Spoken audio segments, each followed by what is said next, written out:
وَلَقَدْ جِئْنَاهُمْ بِكِتَابٍ فَصَّلْنَاهُ عَلَى عِلْمٍ هُدًى وَرَحْمَةً لِقَوْمٍ يُؤْمِنُونَ۔ علم، معرفت، ادراک، یہ الفاظ قریب قریب ہیں۔ معرفت تو مسبوق بالجہالہ ہوتی ہے کہ پہلے انسان ایک چیز کے بارے میں بے خبر ہوتا ہے، بعد میں اس کی معرفت ہوتی ہے۔ انسان کو جو علم حاصل ہوتا ہے وہ جزوی ہوتا ہے، وہ جزوی علم ہوتا ہے، علم محیط نہیں ہوتا۔ محیط علم وہ ہوتا ہے کہ اس چیز کے بارے میں انسان سب کچھ جانتا ہو۔ علم محیط جو ہے یہ صرف اللہ رب العزت کی ذات کے لیے ہے، اور باقی جس کسی کو بھی ملتا ہے وہ چیز کے بارے میں جزوی علم ہوتا ہے۔ اور ادراک کا معنی بھی یہی ہوتا ہے کہ کسی چیز کو انسان نے اپنے ذہن کے ساتھ، اپنی عقل کے ساتھ پا لیا اور وہ انسان کی گرفت میں آ گیا۔ تو علم جو ہے یہ ہمارے سامنے دو طرح کا علم ہے۔ ایک علم وہ ہے جو وحی کے ذریعے اللہ رب العزت نے بندوں کو عطا فرمایا ہے، رسولوں کے ذریعے سے، اور بعض اوقات الہام کے ذریعے سے، اور بعض اوقات اللہ رب العزت نے کو کتاب نازل فرما دی، اس کے ذریعے سے وہ علم عطا فرمایا۔ اور بعض اوقات یہ الہام جو ہے القاء فی القلب اور نفث فی الروح، یہ غیر نبیوں کو بھی حاصل غیر انبیاء کو بھی حاصل ہو جاتا ہے۔ ان کو بھی اللہ رب العزت اس طرح دل میں بات ڈال دیتے ہیں کہ انہیں پورا یقین ہو جاتا ہے کہ اب ہم نے یہی کرنا ہے۔ وَأَوْحَيْنَا إِلَىٰ أُمِّ مُوسَىٰ إِذَا خِفْتِ عَلَيْهِ فَأَلْقِيهِ فِي الْيَمِّ وَأَوْحَيْنَا إِلَىٰ أُمِّ مُوسَىٰ أَنْ أَرْضِعِيهِ فَإِذَا خِفْتِ عَلَيْهِ فَأَلْقِيهِ فِي الْيَمِّ۔ وہ نبیہ تھیں، اس میں اختلاف ہے، لیکن جمہور علماء تو یہی کہتے ہیں کہ وہ نبیہ نہیں تھیں، اگر بعض لوگ جو ہیں وہ اس کے قائل ہیں کہ وہ نبیہ بھی تھیں، اس لیے کہ نبی وہی ہوتا ہے جس کے پاس وحی آتی ہے، تو وہ اس طرح کی بات کہتے ہیں۔ بہرحال یہ دوسرا موضوع ہے۔ تو ایک یہ علم ہے جو وحی کے ذریعے اللہ رب العزت انسانوں کو عطا فرماتے ہیں۔ یہ علم یقین آفرین علم ہے، اور یہ علم حق ہے، یعنی اس میں جو معلومات دی جاتی ہیں وہ برحق معلومات ہوتی ہیں، وہ ایسی معلومات ہوتی ہیں جو صدق کے اندر، واقعیت کے اندر بالکل اعلیٰ درجے کی ہوتی ہیں، یعنی ان میں اس چیز کا گمان نہیں ہوتا کہ وہ غلط ثابت ہو۔ باقی انسان کے پاس دوسرا علم بھی ہے جو اس دنیا کے اندر انسان حاصل کرتا ہے، اور وہ علم دینے والا بھی اللہ رب العزت ہی ہے۔ اللہ تعالیٰ ہی وہ علم بھی انسان کو عطا کرتا ہے، کیونکہ علم کے حصول کے ذرائع السمع والبصر، واللہ اخرجکم من بطون امہاتکم لا تعلمون شیئا وجعل لکم السمع والابصار والافئدہ لعلکم تشکرون۔ تو سمع و بصر یہ ہمارے پاس علم کے ذرائع ہیں، ان کا ذکر کیا، اور جو دوسرے حواس ہیں لمس، ذوق، شم، ان کا ذکر نہیں فرمایا، اس لیے کہ زیادہ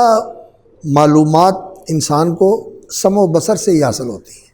بہت تھوڑی معلومات ہیں انسان کو وہ ان 3 حواس کے ساتھ حاصل ہوتی ہیں، ذوق کے ساتھ، شم کے ساتھ اور لمس کے ساتھ۔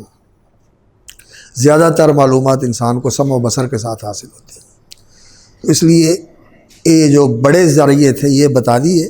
اور باقی جو دوسرے تھے وہ اس کے ضمن میں آ جاتے ہیں، لیکن ان کا ذکر نہیں فرمایا۔ اور پھر یہ جو ظاہری حواس ہیں، ان حواس سے انسان جو معلومات اخذ کرتا ہے اور ان معلومات کو ترتیب دے کر انسان کچھ اگلے درجے کی معلومات تک پہنچتا ہے، ان معلومات کے ذریعے وہ اپنی قوت عقلیہ اور قوت فکریہ کے ساتھ انسان وہاں تک رسائی حاصل کرتا ہے۔ تو عقل اور فکر کی قوت اللہ رب العزت نے دونوں کا قرآن مجید میں ذکر فرمایا ہے۔ یبین اللہ لکم الآیات لعلکم تتفکرون، اور یبین اللہ لکم آیاتہ لعلکم تعقلون۔ عقل اور تفکر یہ انسان اس قوت کے ذریعے حاصل کرتا ہے جس کو اللہ رب العزت نے فؤاد سے تعبیر فرمایا ہے، اور یہ فؤاد جو ہے یہ بھی قلب کے اوپر ہی بولا جاتا ہے۔ تو قلب جو ہے اس کے لیے 2 لفظ یہ استعمال ہوتے ہیں، قلب اور فؤاد، اور یہ فؤاد جو ہے یہ انسان کی قوت عقلیہ اور قوت فکریہ جو دل کو اللہ رب العزت نے بخشی ہوئی ہے، اس کی تعبیر فؤاد کے ساتھ کی جاتی ہے۔ اور قلب جو ہے یہ ہر وقت حرکت میں رہنا اور ہر وقت اس کا متقلب رہنا، ایک تو حرکت ہے کہ یہ ہر وقت پمپ کر رہا ہے، اور دوسرا یہ ہے کہ یہ متقلب ہوتا ہے، کبھی کیسے کبھی کیسے کبھی کیسے کبھی کیسے، کہ یہ ایک حالت کے اوپر قائم نہیں رہتا۔ تو اس لیے یہ قلب جو ہے اس کی کیفیت کو بھی ظاہر کرتا ہے، جو ہر وقت حرکت میں رہتا ہے، یہ متحرک دھڑکتا رہتا ہے، اور دوسرا جو اس کے اندر تقلب ہے کہ یہ ٹھہراؤ نہیں ہوتا، اس میں کبھی ایسے کبھی اوپر کبھی نیچے، اور وہ معنوی قلب ہے جو اسی قلب کے ساتھ تعلق ہے۔ اور یہ جو معلومات ہیں انسان کو حاصل ہوتی ان حواس کے ذریعے، ان کی رسائی ظاہر تک ہوتی ہے، چیز کے باطن تک نہیں ہوتی، اور اس کے عواقب تک بھی نہیں ہوتی، جو اس کے نتائج ہیں، جو اس کے بعد میں آنے والا ہے، وہاں تک بھی انسان کی عقل کی رسائی نہیں ہوتی۔ لیکن جو وحی کا علم ہے، چونکہ یہ اللہ رب العزت کی ذات سے انسان کو حاصل ہوتا ہے، اور وہ عالم الغیب و شہادہ ذات ہے، عالم الغیب و شہادہ ذات ہے، لا یخفی علیہ شیء فی الارض ولا فی السماء، اور لا یضل ربی ولا ینسیٰ، نہ وہاں بھٹکنے کا کوئی امکان ہے اور نہ وہاں نسیان کا کوئی گزر ہے، اور ہر چیز اس کے لیے عیاں ہے۔ تو وہ جو علم انسان کو عطا کرتا ہے وہ علم الحق ہے،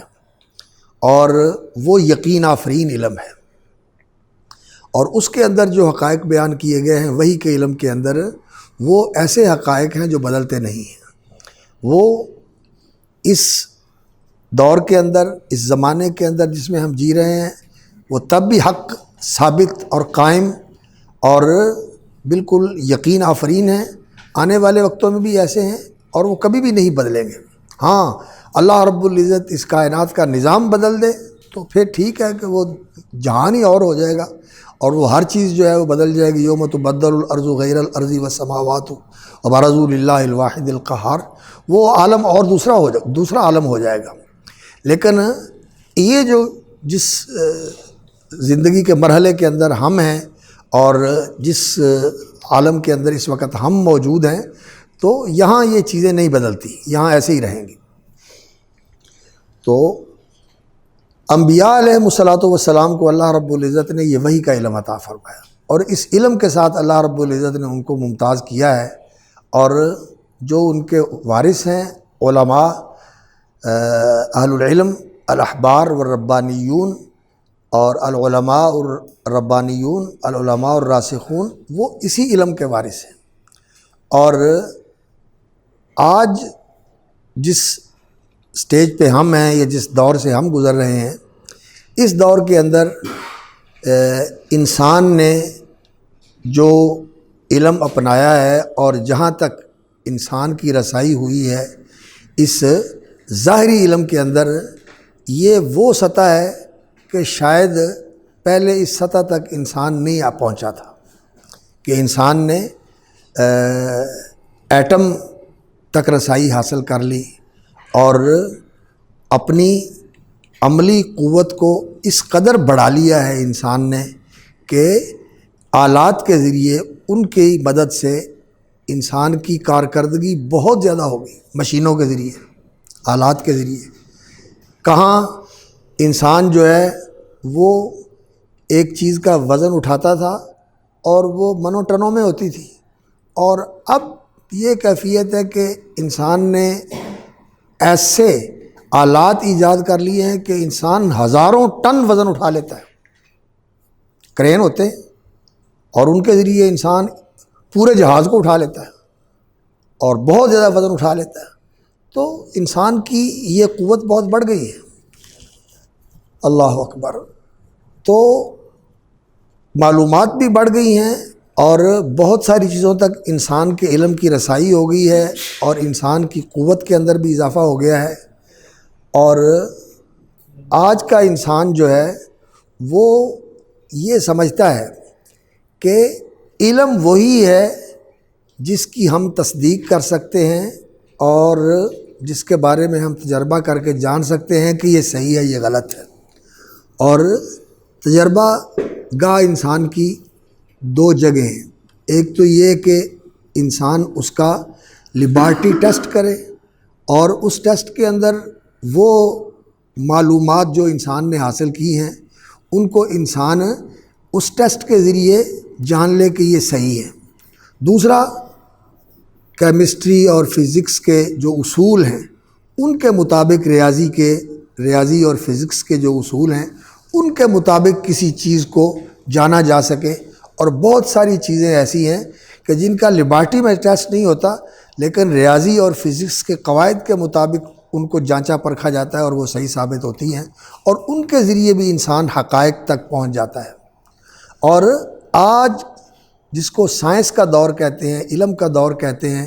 اور اس سائنس سے پھر ٹیکنالوجی وجود میں آئی ہے کہ انسان نے صنعت کو بڑی ترقی دی ہے۔ آج انسان کے ہاں جو سب سے اعلیٰ علم ہے وہ یہی سائنس اور ٹیکنالوجی کا علم ہے، اور وہی کا علم جو ہے یہ اس انسان کے ہاں اب وہ مقام نہیں رکھتا جو اس کا اصل مقام ہے۔ ویسے تو پہلے بھی ایسا ہوتا رہا ہے کہ لوگوں نے جو ان کے پاس موروثی معلومات تھی یا جو انہوں نے گمان کیا ہوا ہے، جو انہوں نے اپنے ذہن میں سوچا ہوا ہے، اس کو لوگ زیادہ اہمیت دیتے رہے ہیں نبیوں کی بات کے مقابلے میں۔ نبیوں کی بات کو لوگوں نے اہمیت نہیں دی، اور جو انہوں نے اپنے ذہن کے ساتھ جانا اور جہاں تک ان کی رسائی ہوئی اپنی عقل کے ساتھ، فکر کے ساتھ، یا لوگوں سے جو کچھ ملا ہوا تھا اس کو زیادہ معتبر قرار دیا اور نبیوں کی بات کو اہمیت نہیں دی۔ پہلے بھی ایسا ہوتا رہا ہے، لیکن اس دور کے اندر الہاد جو ہے یہ بہت زیادہ طاقتور ہو گیا ہے۔ یہ نبیوں کی بات کو جھٹلانا، ٹھکرانا اور اس کو کوئی اہمیت نہ دینا، اور اس کو یہ کہنا کہ یہ علم جو ہے توہمات کا علم ہے، یہ خرافات کا علم ہے، یہ خرافات ہے جس کی کوئی حقیقت نہیں ہے، یہ توہم ہے، یہ انسان کا وہم ہے جس کا خارج میں کوئی وجود ہی نہیں ہے، اس کی کوئی حقیقت نہیں ہے۔ انسان نے اس کو خرافت اور اس کو وہم کا درجہ دے دیا ہے، اور علم جو ہے وہ انسان صرف اسی علم کو قرار دیتا ہے جس کا وہ تجربہ یا تو فزکس اور ریاضی کے قاعدوں کے مطابق جس کو جانچ کے ثابت کر سکے، یا پھر لیبارٹری میں جس کو ٹیسٹ کیا جا سکے۔ تو آج جو ہے یہ چیلنج ہے بہت بڑا جس کا ہمیں سامنا ہے، اور یہ چیلنج نبیوں کے زمانے میں بھی ہوتا تھا، اور انبیاء علیہ الصلوۃ والسلام کو اللہ رب العزت کی طرف سے معجزات دیے جاتے تھے، آیات دی جاتی تھی۔ قرآن کا بیان جو ہے ان کے لیے آیات ہے، اور ہماری عام تعبیر میں ان آیات کو ہم معجزات کہتے ہیں۔ تو اللہ رب العزت نبیوں کو حسی معجزات عطا فرماتے تھے، اور ان کے ذریعے اللہ تعالیٰ ان کی نبوت کی تائید کرتے تھے، اور لوگوں کے لیے سمجھنے کے لیے اللہ رب العزت راہ ہموار کرتے تھے کہ وہ جانیں کہ اللہ رب العزت کی طرف سے غیبی طاقت ان کے ساتھ ہے، اور یہ ایک ایسی چیز سامنے پیش کر رہے ہیں جو ہماری دسترس سے باہر ہے۔ اور رسول اکرم صلی اللہ علیہ وسلم کو ایسے حسی معجزات دیے گئے، آپ صلی اللہ علیہ وسلم کو اللہ رب العزت نے ایسے حسی معجزات عطا فرمائے جو آپ کی ذات کے ساتھ تھے، جیسے آپ صلی اللہ علیہ وسلم کا جسد اطہر مبارک تھا، آپ صلی اللہ علیہ وسلم کے ہاتھوں سے اللہ رب العزت نے پانی جاری کر دیا، اور آپ صلی اللہ علیہ وسلم نے کسی چیز میں اپنا لعاب ڈال دیا، اللہ رب العزت نے اس کو برکت دے دی اور وہ بہت زیادہ بڑھ گیا۔ اور خود رسول اکرم صلی اللہ علیہ وسلم کی ہیبت تھی کہ آپ صلی اللہ علیہ وسلم سے دشمن ڈرتے تھے، اور نصرت بالرعب مسیرۃ شہر، آپ صلی اللہ علیہ وسلم سے ایک مہینے کے فاصلے پر دشمن پر آپ صلی اللہ علیہ وسلم کی ہیبت ڈال دی جاتی تھی، اور آپ کے وجود کی یہ برکت تھی کہ جہاں آپ صلی اللہ علیہ وسلم تشریف فرما ہیں وہاں اللہ رب العزت کی طرف سے سختی نہیں آتی۔ وما کان اللہ لیعذبہم وانت فیہم، تو ایسے آپ کی ذات کے ساتھ جو معجزات تھے یہ آپ صلی اللہ علیہ وسلم کی زندگی میں موجود تھے، لیکن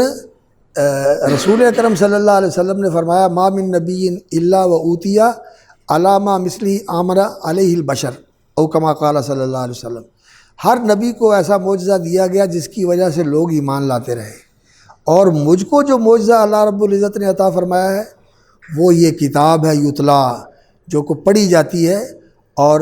اس کے اندر جو کچھ اللہ رب العزت نے بیان فرمایا ہے یہ میری نبوت کا معجزہ ہے۔ تو رسول اکرم صلی اللہ علیہ وسلم کا معجزہ یہ قرآن ہے،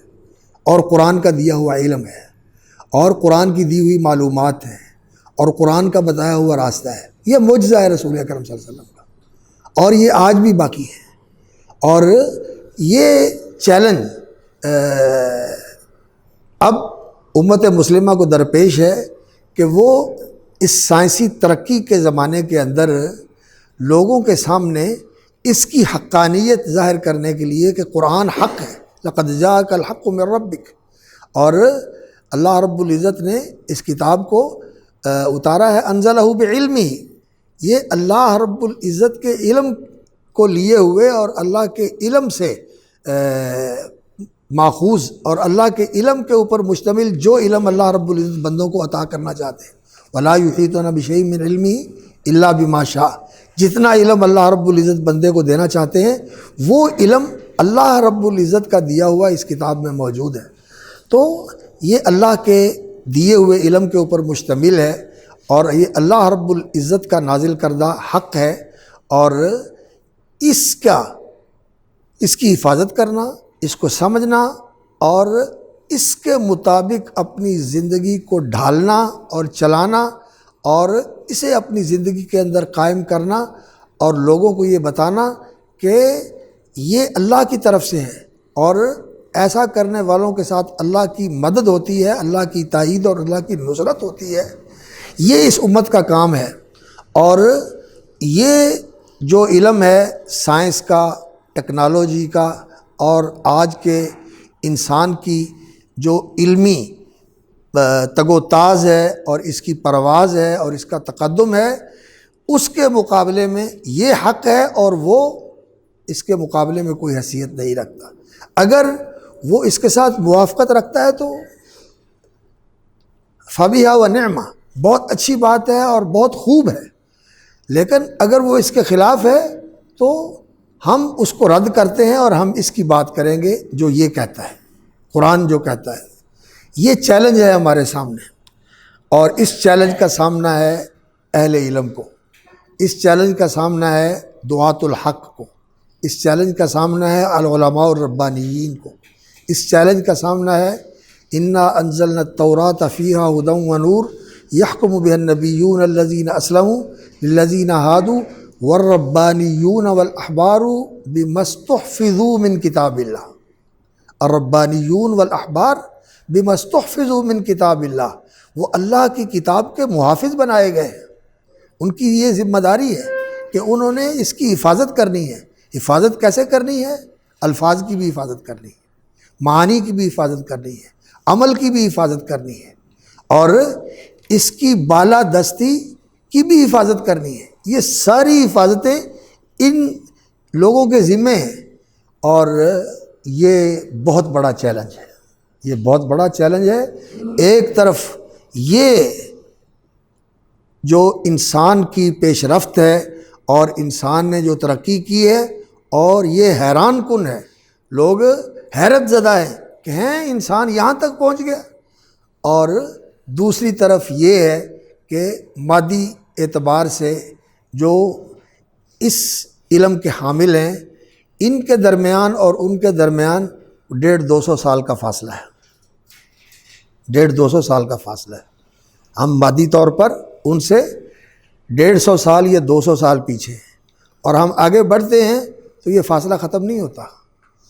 یہ فاصلہ باقی رہتا ہے۔ ہمیں وہ وہیں تک آگے بڑھنے دیتے ہیں کہ یہ فاصلہ باقی رہے، ہم ان کے محتاج رہیں۔ وہ ٹیکنالوجی وہی دیتے ہیں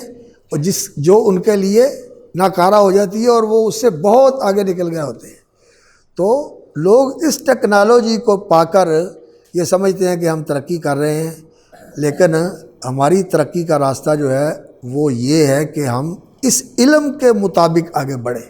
اور اس علم کے مطابق آگے بڑھنے سے اللہ رب العزت کی نصرت، معیت، تائید اور حمایت انسان کے شامل حال ہو جاتی ہے۔ اور پھر یہ جو مادی تفاوت ہے کہ مادی اعتبار سے مسلمان کسی بھی دور میں، سارے نبیوں کے زمانے میں چند ایک شاید جو ہے نا استثناء ہوں، جیسے حضرت سلیمان علیہ السلام تھے کہ ان کو اللہ رب العزت نے ایسے مادی وسائل دیے ہوئے تھے جو دوسروں کے پاس نہیں تھے، حبلی ملک اللہ ینبغی لأحد من بعدی۔ اور اسی طرح شاید کوئی اور بھی نیک بادشاہ ہوئے ہوں، جیسا کہ ذوالقرنین تھے، کہ اللہ رب العزت نے ان کو ایسے اسباب و وسائل دیے ہوئے تھے جو شاید اس دور میں کسی اور کو حاصل نہیں تھے۔ وہ نیک دل بادشاہ تھے، عادل بادشاہ تھے۔ اور بھی کچھ شاید ایسے ہوں جن کا ہمیں پتہ نہیں ہے، لیکن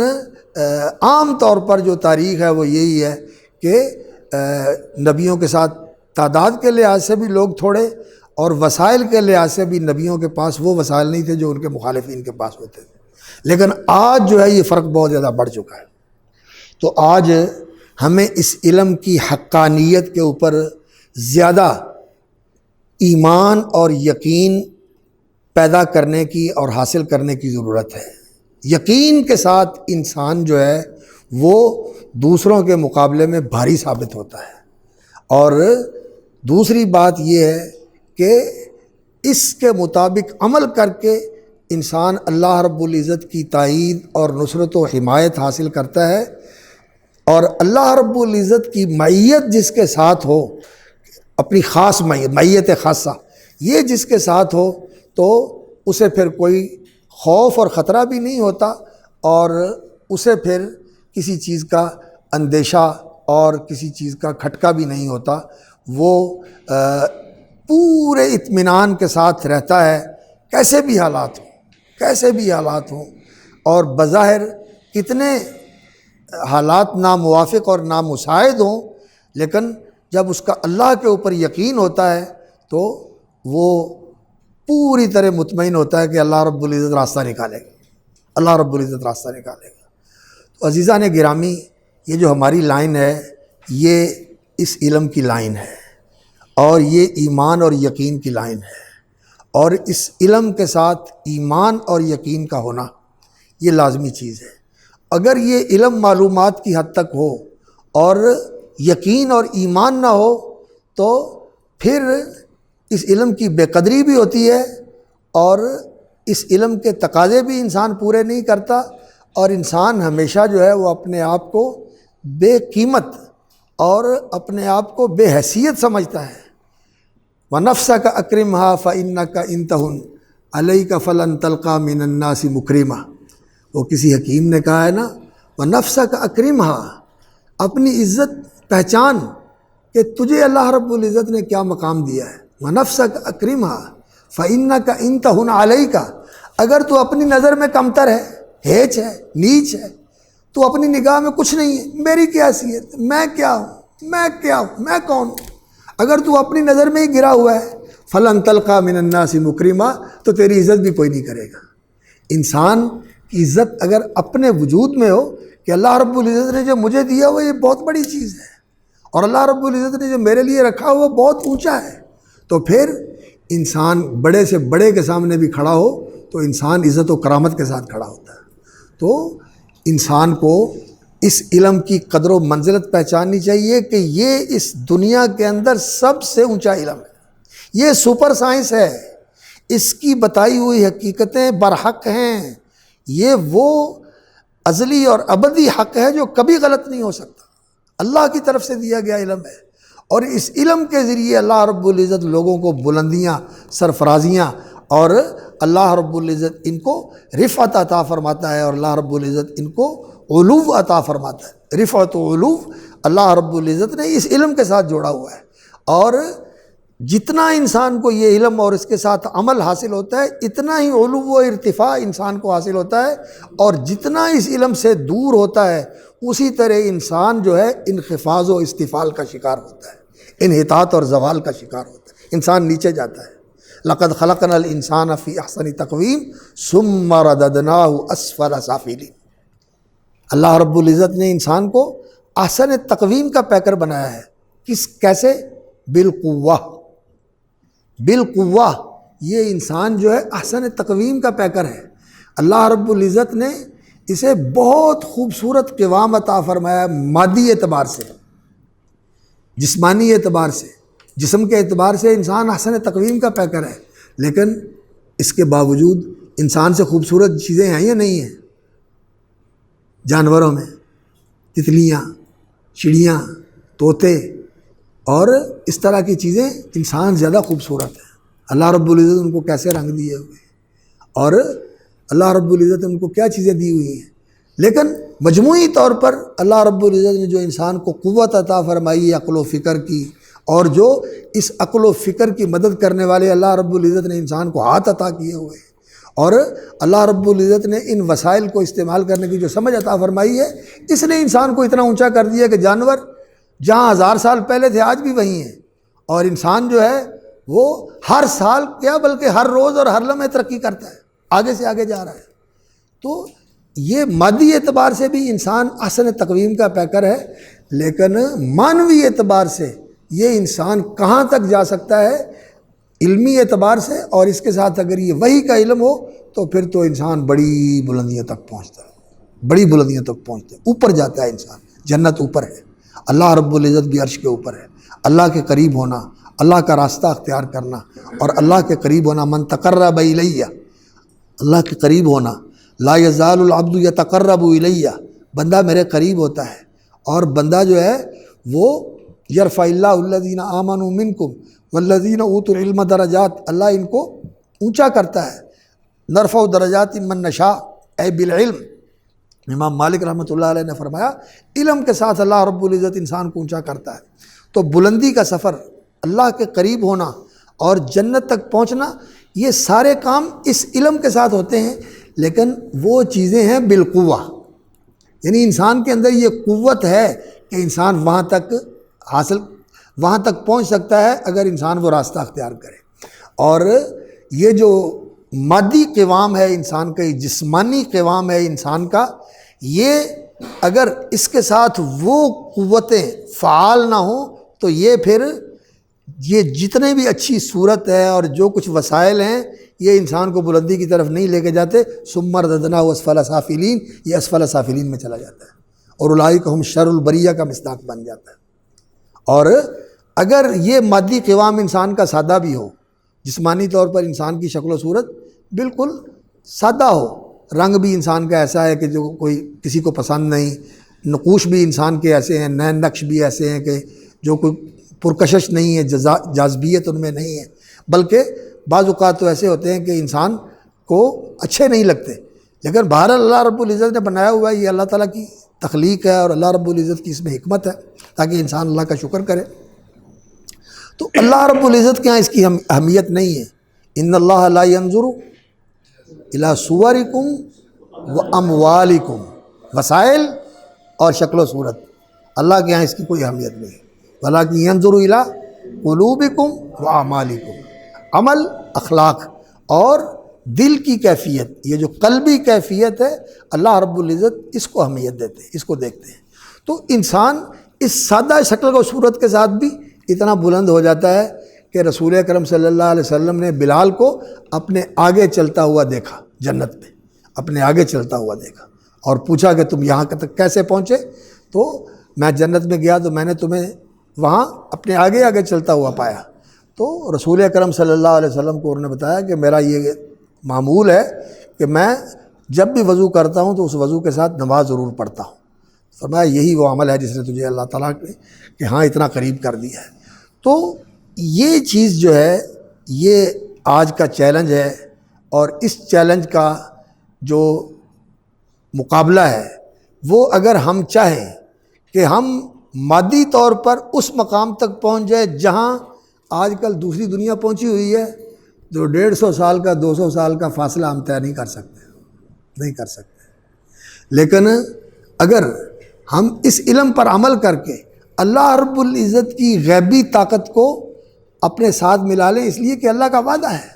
اللہ رب العزت کا وعدہ ہے، انا لننصر رسولنا والذین آمنوا فی الحیات الدنیا ویوم یقوم الاشہاد، ان ینصرکم اللہ فلا غالب لکم وَإِن يَخْذُلْكُمْ فَمَنْ ذَا الَّذِي يَنْصُرُكُمْ مِنْ بَعْدِهِ وَلَيَنْصُرَنَّ اللَّهُ مَنْ يَنْصُرُهُ أَلَا إِنَّ حِزْبَ اللَّهِ هُمُ الْمُفْلِحُونَ أَلَا إِنَّ حِزْبَ اللَّهِ هُمُ الْغَالِبُونَ۔ تو اللہ رب العزت کی معیت خاصہ کو ہم اپنے ساتھ کر لیں تو ہم یہ فاصلہ طے کر سکتے ہیں، تو اس کے لیے علم اور ایمان کی ضرورت ہے، علم، معرفت اور ایمان، یقین۔ جیسا عبداللہ بن مسعود رضی اللہ تعالیٰ عنہ نے کہا کہ الصبر نصف الایمان والیقین الایمان کلہ، کہ صبر جو ہے یہ نصف الایمان ہے، صبر نصف الایمان ہے۔ صبر کیا ہوتا ہے؟ صبر جو ہے، بتائیں گے آپ کیا ہوتا ہے صبر؟ صبر کیا ہوتا ہے بتائیں؟ دعوت حق دینے پر جو تکالیف آتی ہے ان پر صبر کرنا، یہ صبر علی المصائب ہو گیا، یہ ایک پہلو ہے صبر کا۔ اور یہ دوسرا پہلو ہو گیا، اور تیسرا برائی سے روکنا اپنے آپ کو، تیسرا ہاں صبر علی الطاعہ، شاباش، الصبر علی الطاعہ،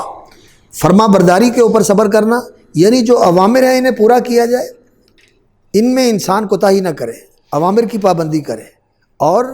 محظورات اور محرمات سے اپنے آپ کو روک کے رکھے، ان کا ارتکاب نہ کرے، اور اس راستے میں جو مشکلات پیش آتی ہیں ان کے اوپر استقامت کے ساتھ ڈٹا رہے، اور حوصلہ نہ ہارے، ہمت نہ چھوڑے، ہمت نہ ہارے، حوصلہ نہ چھوڑے، دل مضبوط رکھے، لگا رہے اس کے اوپر۔ یہ تین جہت کے اندر انسان کے اندر صبر کا ملکہ ہونا چاہیے۔ اوامر پر صبر، انہیں پورا کرنا ہے، نواہی سے صبر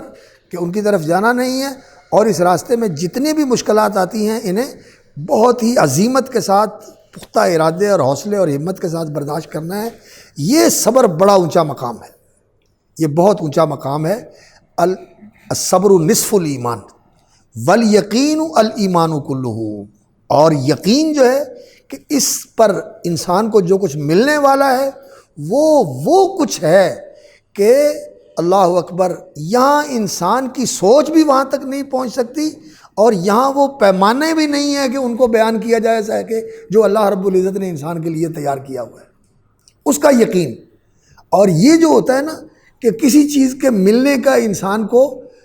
یقین ہو کہ مجھے یہ کرنے کے بعد یہ چیز ملے گی، تو یہ یقین جو ہے انسان کے اندر ایک ایسی قوت پیدا کر دیتا ہے کہ پھر انسان، اللہ اکبر، پہاڑوں سے بھی کہتے ہیں لوگ کہ انسان دریا نکال لیتا ہے، تیشے کے ساتھ انسان دریاؤں کا رخ بدل دیتا ہے۔ وہ شیریں فرہاد کا قصہ فارسی میں مشہور ہے، جیسے ہمارے پنجابی میں ہیر رانجھے کا قصہ ہے، فارسی کے اندر نا شیریں اور فرہاد کا قصہ ہے۔ تو شیریں جو ہے وہ محبوبہ تھی اور فرہاد اس کا عاشق تھا۔ تو اس نے اس کو کہا کہ تو جو ہے نا دریا جو ہے وہ نکال کے لا اور درمیان میں یہ پہاڑ پڑتا ہے اور اس پہاڑ کو نا تراش کے دریا کا راستہ ادھر سے بنا دے۔ تو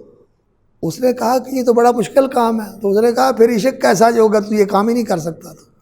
اس نے تیشے کے ساتھ دریا کے راستہ نکال دیا اور وہ کاٹ دیا۔ پتہ نہیں قصہ خیالی ہے یہ کیا ہے۔ بہرحال انسان کو جو چیز مقصود ہے اسے حاصل کرنے کے لیے اگر انسان کو میں یہ کروں گا تو وہ حاصل کر لوں گا، تو انسان کے اندر ایسی قوت عمل بیدار ہو جاتی ہے کہ انسان کر لیتا ہے۔ انہونیاں جو ہیں یہ حقیقت بن جاتی ہیں، اور جو لوگوں کو نظر آتی ہیں کہ یہ کیسے ہوگا، جو لوگ عزم کے ساتھ اس کے لیے لگ جاتے ہیں وہ پا لیتے ہیں، اس کو حاصل کر لیتے ہیں۔ اور واقعتاً ایسا ہی ہے کہ اگر انسان کے اندر یقین ہو تو یقین جو ہے یہ انسان کو ایسا فعال بنا دیتا ہے اور ایسا پرعزم اور ایسا عالی ہمت بنا دیتا ہے کہ پھر انسان کی زندگی کے اندر معجزات ہوتے ہیں۔ لوگ وہ نہیں کر سکتے لیکن انسان وہ معجزے کر جاتا ہے، وہ معجزے کر جاتا ہے۔ صحابہ کی زندگی ایسی ہے اور اللہ والوں کی زندگی ایسی ہوتی ہے۔ اور یہ ایمان اور یقین اللہ رب العزت نے قرآن مجید کے اندر وقال الذین اوتوا العلم والایمان، علم اور ایمان یعنی علم، اس وحی کا علم، اور اس کے ساتھ یقین جو اصل چیز ہے کہ اس علم کے ساتھ انسان کا یقین ہو کہ ایسا ہی ہے جیسے یہ بات ہے۔ باقی ساری دنیا جو کہہ رہی ہے، ساری دنیا ایک بات کے اوپر متفق ہو لیکن بات وہ حق ہے جو اللہ رب العزت نے کہی، ساری دنیا غلط ہے، ساری دنیا غلط ہے۔ ایک اکیلا جو اللہ کی بات ہے اور اللہ کے رسول کی بات ہے، جو اس کے اوپر کھڑا ہوا ہے وہ حق ہے، وہ صحیح ہے۔ ساری دنیا ایک بات کے اوپر متفق ہے۔ دنیا سے مراد کون سی دنیا ہے؟ جو اس حق کو نہیں مانتے، کافر لوگ، بے دین لوگ، ان کی بات کر رہا ہوں، جن کے پاس جو اس کی تصدیق نہیں کرتے، جو اس کو اہمیت نہیں دیتے، وہ دنیا۔ باقی علماء کی بات جو ہے اس میں اختلاف ہوتا ہے، وہ اور چیز ہے، اس کی بات نہیں میں کر رہا۔ میں کفر اور ایمان کی بات کر رہا ہوں، کافر اور مومن۔ ایمان والا جو ہے وہ جس بات کے اوپر کھڑا ہوا ہے وہ حق ہے، اور کافر دنیا جس بات کے اوپر اکٹھی ہے، جس کو وہ سمجھتے ہیں کہ یہی چیز ہے، وہ غلط ہو سکتی ہے اور ہوتی غلط ہے، واقعتاً غلط ہوتی ہے۔ اور جس چیز کو وہ حق سمجھ رہے ہوتے ہیں، جب ان کی آنکھیں کھلے گی تو انہیں پتہ چلے گا وہ تو سراب تھا، وہ تو سراب تھا۔ والذین کفروا اعمالهم کسراب بقیعۃ یحسبہ الظمآن ماء حتی اذا جاءہ لم یجدہ شیئا۔ اور وہ بالکل ایسی چیز کو حقیقت سمجھ رہے ہیں جو ان کے پاس نہیں ہے اور نہیں ملنے والی، وہ سراب کے پیچھے بھاگ رہے ہیں۔ لیکن یہ علم جو ہے یہ یقین آفرین علم ہے۔ یہ علم اور ایمان انسان کو اللہ رب العزت یہ علم کی حقیقت بھی نصیب فرمائے، اس کی قدر و قیمت کو جان کر کہ یہ کتنا اونچا اور کتنا اعلیٰ علم ہے، اور اس علم کا جو اثر ہے وہ ہے یقین، کہ انسان کا اس کے اوپر یقین اور اذعان ہونا چاہیے، ایقان اور اذعان ہونا چاہیے، یقین ہو کہ یہ برحق ہے، اور پھر اس کے مطابق فرما برداری ہو کہ انسان اس کے مطابق اپنے آپ کو ڈھالنے کی کوشش کرے۔ یقین پیدا کر رہے غافل، یقین سے ہاتھ آتی ہے وہ درویشی کہ جس کے سامنے جھکتی ہے فغفوری۔ اقبال نے کہا تھا یقین پیدا کر رہے غافل،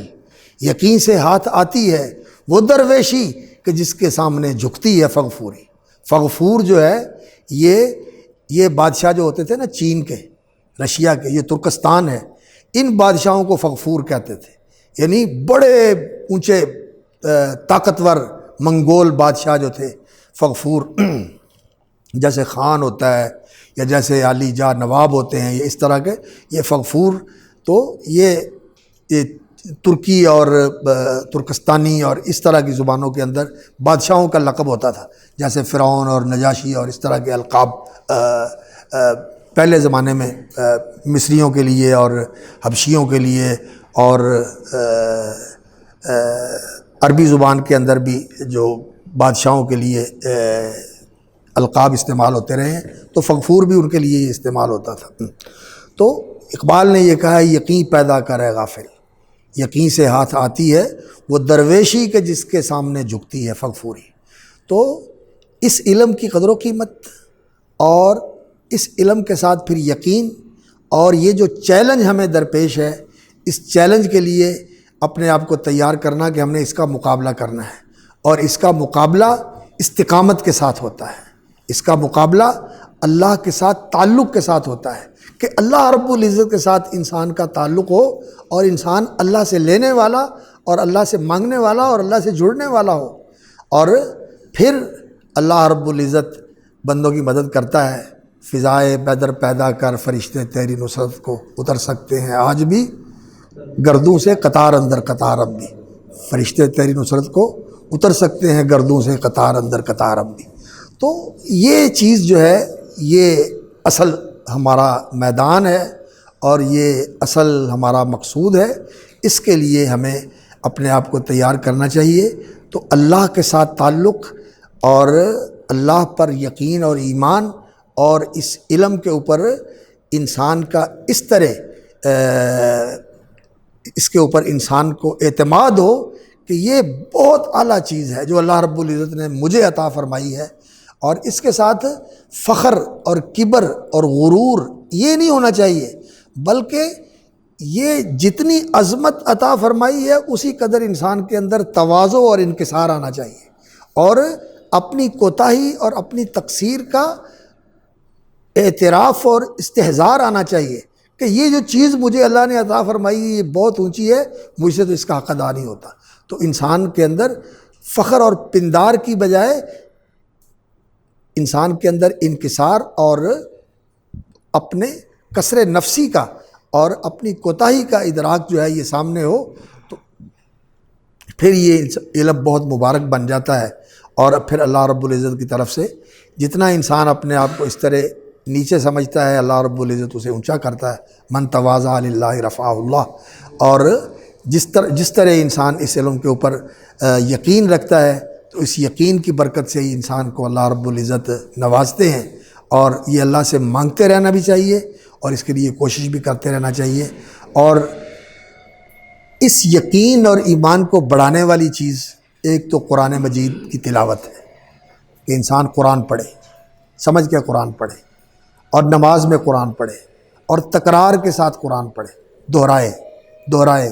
دہرائے دہرائے دہرائے، اس لیے کہ دل جو ہے یہ جلدی اثر پذیر نہیں ہوتا۔ بعض اوقات تو ایسا ہوتا ہے کہ دل کی حالت ایسی ہوتی ہے کہ ایک دفعہ پڑھنے سے ہی پگھل جاتا ہے، لیکن بعض اوقات ایسا ہوتا ہے کہ ٹھوکریں لگانی پڑتی ہیں، پھر کہیں جا کے اس کے اوپر اثر ہوتا ہے۔ تو تکرار اور ترجیح اس کے ساتھ قرآن پڑھے، سمجھ کے قرآن پڑھے، اور دوسرا رسول اللہ صلی اللہ علیہ وسلم اور صحابہ کی سیرت کا مطالعہ کرے، اپنے آپ کو اس دور میں لے جائے کہ میں نبی صلی اللہ علیہ وسلم کی سیرت و سنت کا مطالعہ کر رہا ہوں، اور اپنے آپ کو اس دور میں لے جائے۔ یہ جو فاصلہ ہے زمانی، اس کو انسان تصور کے ساتھ طے کر کے اس دور میں اپنے آپ کو لے جائے، ایسے سمجھے کہ جو میں اللہ کے رسول کے پاس ان کی مجلس میں بیٹھا ہوا ہوں، صحابہ کے ساتھ ہوں میں۔ تو یہ جب انسان ذہنی طور پر اپنے آپ کو ایسا بناتا ہے تو یہ چیز ایسی ہے کہ پھر انسان کو روحانی طور پر بھی اس کے اثرات ملتے ہیں، تو قرآن مجید پڑھے، سنت کا مطالعہ کرے، سیرت کا مطالعہ کرے، صحابہ کی سیرت کا مطالعہ کرے، اور اسی طرح ربانی علماء کی زندگیوں کا مطالعہ کرے، ان کی جو سوانح ہیں، ان کے جو تراجم ہیں، اور ان کے جو حالات ہیں، سیر و اعلام النبلاء ہے، تذکرۃ الحفاظ ہے، حلیۃ الاولیاء ہے، یا اس طرح کی جو کتابیں ہیں، ان کا انسان مطالعہ کرتا رہے، تو ان کے ساتھ انسان رہے، ان کی صحبت میں انسان علمی اور فکری طور پر رہے، تو اس کے انسان کے اوپر اثرات ہوتے ہیں۔ اور آج شاید جو زیادہ ہمیں کمی محسوس ہو رہی ہے وہ انہی احساسات، انہی جذبات اور انہی کیفیات کی ہے۔ معلومات، مناظرے، کتابیں، یہ چیزیں بہت زیادہ ہیں، لیکن روحانی طور پر ہم کمزور ہیں، ایمانی طور پر ہم کمزور ہیں۔ تو ایمان اور روحانیت کو مضبوط کرنے کی ضرورت ہے۔ اللہ رب العزت ہمیں اس کی توفیق عطا فرمائے کہ ہم روحانی طور پر بہتر ہوں، اور ایمانی طور پر ہم بہتر ہوں، اور احسان کے درجے تک اللہ تعالی ہمارا سفر آسان کر دے کہ ہم محسنین کے درجے تک پہنچیں اور اللہ تعالی ہمیں ان لوگوں کے ساتھ ملا دے۔ اللہم الحقنا بالصالحین۔ اور جب یہ چیزیں انسان کے سامنے ہوں اور انسان اس کے حصول کی کوشش بھی کرے اور اس کے لیے اللہ سے مانگے بھی، تو اللہ رب العزت بہت ہی مہربان ہیں، اللہ رب العزت نواز دیتے ہیں اور اللہ رب العزت عطا فرما دیتے ہیں۔